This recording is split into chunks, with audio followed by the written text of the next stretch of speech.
কবর পূজা ছেড়ে দেন, মাজার পূজা ছেড়ে দেন, শিরকের যত ক্যাটাগরিজ আছে এগুলো থেকে তওবা করে ফিরে আসেন, অন্যথায় আল্লাহ পাকের গজব কেউ ঠেকাতে পারবে না। শিরক থেকে বেঁচে না থাকলে আল্লাহর গজব ঠেকানোর কেউ নাই।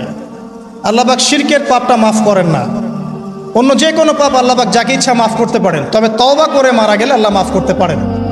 তওবা না করে মারা গেলে ক্ষমা না পাওয়ার সুযোগই বেশি।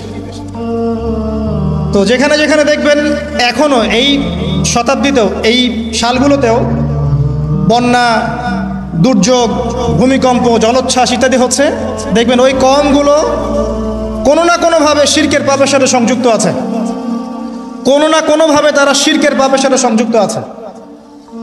হয় তারা ধর্মের ক্ষেত্রে শিরক করছে, না হয় ইকোনমিক সেক্টরে শিরক করছে, না হয় অন্য কোনো বড় সেক্টরে শিরক করছে, নয়তো তারা আল্লাহ পাকের সমস্ত বিধান বাদ দিয়ে মানুষের মানব রচিত বিধানগুলোকে প্রাধান্য দিয়েই কাজ করছে।